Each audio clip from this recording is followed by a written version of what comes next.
Hi friends, and welcome to my channel. Disabilities Studies was a really good course I took in college.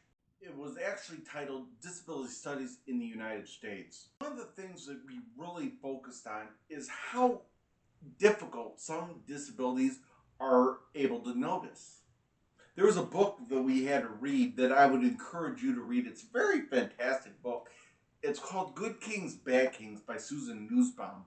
You can get it, I believe, on Amazon and a host of other sites. It's available in audiobook through Audible.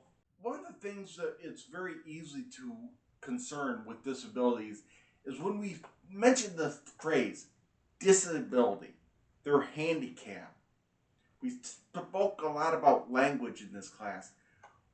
If we see someone with a walking stick and a guide dog, we might get the knowledge that they are blind. If we see someone with a hearing aid or some type of hearing device, they're hearing impaired or deaf.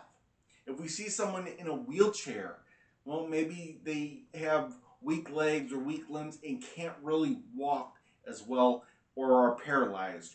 But those are very physical and very noticeable disabilities. What about the unnoticed? Things like Tourette's, depression, anxiety, schizophrenia. Some disabilities are very noticeable. Some we're born with. But also some of these disabilities can have causes that society can help develop in these disabilities. When I was a couple years ago, I went to a retreat, and it was living in chaos. How to live faithfully in chaos. In chaos, is disorder. When we're born, we don't have a lot of or sores or cuts or bruises.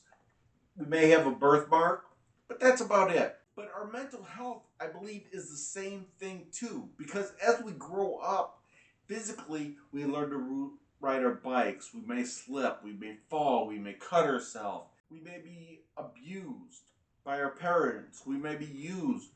We may be a lot of things that we were hurt. And I'm going to give you 6 causes that can really magnify mental health illness. And it's important that society realize this. There's people out there that like to stigmatize mental illness as just an excuse. The first thing, conditional love. I love you if. Now, I don't think there's any parent out there that has ever told their child, I love you if. But when they're in high school, they make the football team. They're getting good grades. They're just excelling. They join student council. And what does the parents typically do? They brag. They want everybody to know how great their child is, how responsible the child is, which I'm not saying is a bad thing. But what makes this a bad is that how many people actually sit down with their child and say, you know what, we're happy that you're on the football team. We're happy that you're on the wrestling team. We're happy that you're getting straight A's. We're happy that you are like 3rd or 4th in the class as far as your GPA. But we would love you even if you got an F. Even if you got kicked off the football team, we're still going to appreciate you. We're going to still love you because we're not so focused on the fact that you're on the football team, but that you're our son. You're our daughter. How many parents out there actually say that? Or just keep on bragging about because the teenage years is so crucial. It's so vital. And I remember when I was a teenager so long ago, I was confused. I was trying to find myself, trying to develop myself, trying to figure out what role I needed to play. And when all the peer pressure and when all the distractions and when everybody, it's very hard to figure that out. Which is why I think that we have a lot of teens that are imprisoned because of some of the conditional love that they were shown. Not making an excuse for them. Somehow get the message that, you know what, if I get one F, or if I fail, or if I get kicked out of college, my parents are going to love me less. They're not going to appreciate me. They're not going to be able to brag about me. Physical health. What about physical health? Physical problems. And I'm not talking about wheelchairs. I'm not talking about deaf. I'm not talking about blind. But I've been diagnosed with dysphylioma for about 10 years now. And if you walk by me, chances are I'm going to feel fine. I'm going to feel great. You're not going to know there's a single thing about me. You're not going to know I'm diagnosed with anything.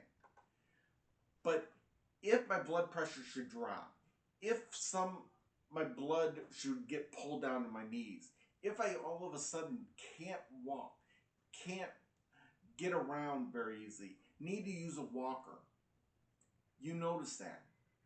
You notice that I probably have to go home. You notice that I have to get a ride. How many teens are done with crimes that are physical problems that it appears that they're just fine? You know, we've never seen them having an episode. That doesn't mean it doesn't exist. That doesn't mean it's a possible reason for why something's happened. I just covered a video regarding Mackenzie Shirilla. Feel free to click on that and watch that. But some prosecutors and stuff look at some of these reasons and just decide by themselves that it's not relevant. Why isn't it relevant? Because you don't have to deal with it. You know, a lot of people have very trusting natures. And they love to trust. They love to give people the benefit of the doubt. They love to believe everybody's story. But we have so many people that feel that they're entitled. They want to scam. They want to use. They want to do anything that they can to get an easy pass and stick us with the bill by scamming us. Whether it be political campaigns, whether it be a romantic scam. I was just recently found out that I was romantically scammed, but by the time I realized it, it was just too late. There was too much damage to be done, and now I'm still picking up the pieces. I'm hoping that, you know, they are able to catch her, but I'm not really holding out any hope. I'm just hoping that she cannot do this to someone else. My trust is just kind of shattered. Now I kind of examine every single thing, and I don't do so much as watch or listen to what they're saying with my ears. I do the opposite. I listen with my eyes. I see if they are legit by their actions. You know, we've all heard this thing, actions are louder than words. Once you lose your trust in after you were being scammed, and like I said, I lost a lot of money. I was foolish, I was arrogant, and I realized that. In the romantic scam, then to try and make up for that, I tried to get in one of those pyramid schemes, and then that ended up being a bust. So now I am in the situation to where I've got a huge debt to pay off. And now don't get me wrong, I am not asking you to help me pay off the debt. I mean, this is my fault. This is my mess to clean up. But if you want to help me at all, you don't have to send me any money. Simply leave a comment on your thoughts of what I present, how I presented it. Click that bell notification if you're interested in hearing more of my story. Click that subscribe button, and if you like the video, click the like button. That takes 20 seconds, and trust me, that would do much more for me than any amount of money that you could send me. Something that's really affected me when I was in high school, college. I was not supposed to go to college, but is rejection. You know, I had so many interviews and so many triumphs to try and get a job that I wanted to get that I was not able to get it. I had interview after interview after interview and still nothing. And to kind of combat that, I worked with my church, I volunteered with my church, altar serving and, you know, trying to instill in kids the faith that I love so much and the faith that has really gotten me through some tough and challenging times. Until one day a couple people in the church, we don't want you anymore. Rejection. How many people get rejected by a peer group or because people want to judge them, and then they get involved in a gang or something that just they want to feel accepted, and just they don't care that it's in a bad way. They just want to feel accepted, and if they need to commit a crime, they're going to do it not because they don't know it's wrong, but so that they can be accepted. So they're spending life in prison or on death row or many other things because of the fact that society was too keen on rejecting them and not giving them a chance. Feeling accepted. What is something else that may surprise you about something that causes mental health? The Bible, religion. There are Republicans, you know, we have Trump that's trying to sell the Bible, trying to endorse the Bible. We need to make America pray again. We need to teach the Bible in schools. I'm Roman Catholic. I read the Bible every day. It's a great book. I mean, every single time and stuff, I kind of am thinking, how does this affect me? What can I pull out of the readings for today? But I don't think the Bible should be taught in public schools and sometimes even private schools because of the fact that you've got to be very careful on who is teaching the Bible, who is teaching these kids, because they're going to interpret it the way that they want those kids, those young people, to interpret it. They're going to want to go out and stuff, say, you know what?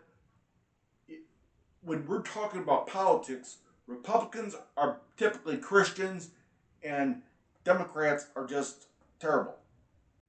And then they notice how some of these Democrats and Republicans act. And so these kids will get the wrong idea. You know, let's take a 5-year-old, 6-year-old girl going to CCD class for the first time.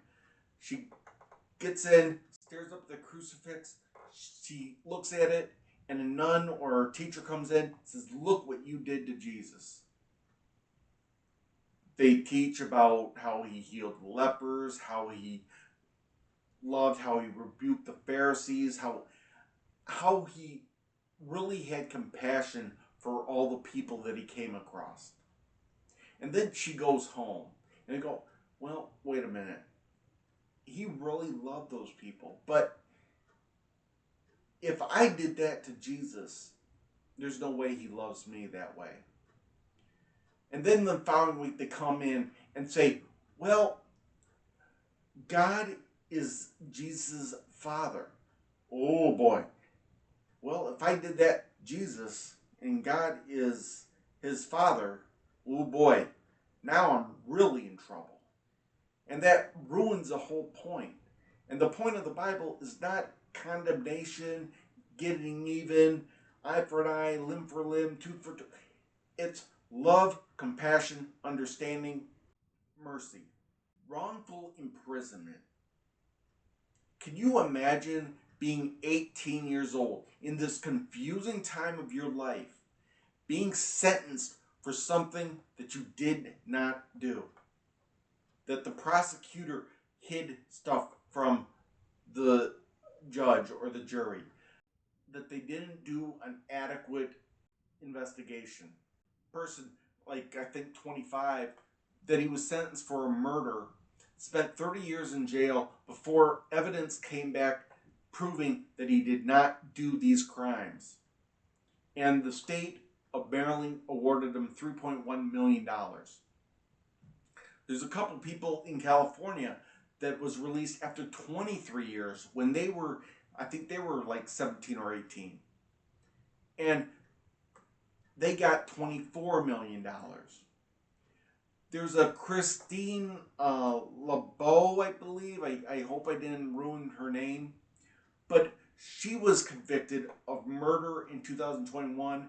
Then the prosecution reduced it down to involuntary manslaughter for killing a homeless person in 2002. She was still convicted from it. And then DNA evidence 16 years later found that she was 3 hours away when the murder took place. And they're still trying to.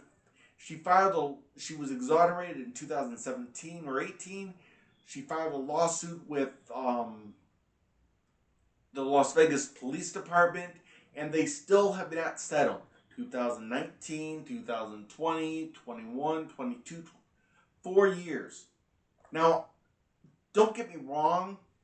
I'm sure that when that guilty verdict was handed down, they took their time. They gave her 5 weeks. They gave her 6 weeks to walk around while they just kind of re-examined the evidence and make sure that the jury got this right and that nothing was overlooked. Are you kidding me?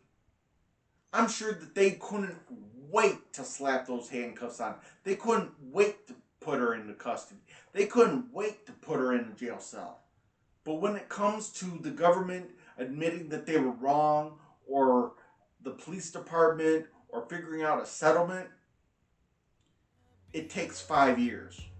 See you next time.